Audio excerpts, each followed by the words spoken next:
बरोबर.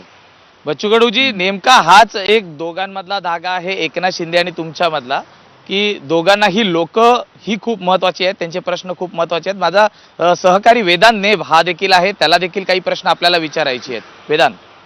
बच्चूभाऊ, प्रहार संघटना ही म्हणजे राहणार का, किंवा मग जर पक्ष विलीन करायचा जर जी काही चर्चा चालू आहे, पक्ष विलीन केल्यानंतर सगळे तुमचे कार्यकर्ते पदाधिकारी शिवसैनिक होणार आणि मग प्रहार संघटना वेगळी राहणार, असा काही निर्णय झालाय का? वेदांत म्हणून तसं करू, तू म्हणशील तसं करू. नाही नाही, पण निर्णय काय झालाय?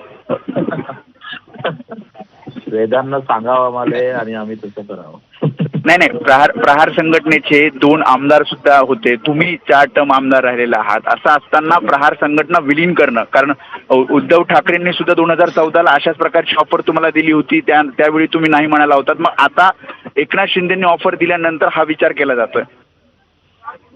नाही, असा विलीनचा विषय नाही आहे. जे काही असेल आता चर्चा झाल्यानंतर ठरवू ना आपण. पक्षप्रवेश होणार, आपण पक्षप्रवेश करणार शिवसेनेत?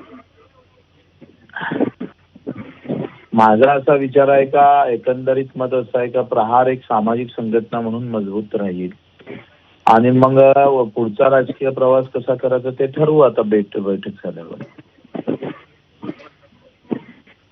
सर्व पदाधिकारी कार्यकर्ते सुद्धा शिवसेनेत प्रवेश करणार आहेत तुमच्यासोबत? ते सगळं कार्यकर्त्याला विचारून करावं लागेल ना.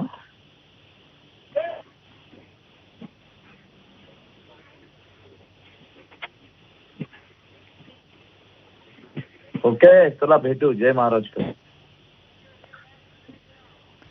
अगदी. तर बच्चू कडूजी, आभार आपले, तुम्ही आमच्याशी बोललात, प्रतिक्रिया दिलीत. आणि वेदांत नेब हे देखील त्यांना प्रश्न विचारत होते, बातचीत करत होते, तुमचेही आभार. तर बच्चू कडू यांनी एबीपी माझावरती ही प्रतिक्रिया दिलेली आहे. विलिनीकरणाचा प्रश्न नाही, चर्चेनंतर निर्णय घेऊ, असं बच्चू कडू सध्या म्हणतायत. जर शिवसेनेकडून मला फोन आला तर पुढची चर्चा होईल आणि त्यानंतर मी ही उमेदवारी स्वीकारेन, असं कडूंनी आत्ताच एबीपी माझाशी बोलताना सांगितलेलं आहे.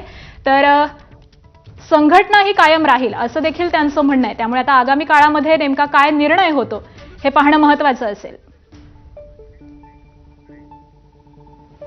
आणि यानंतर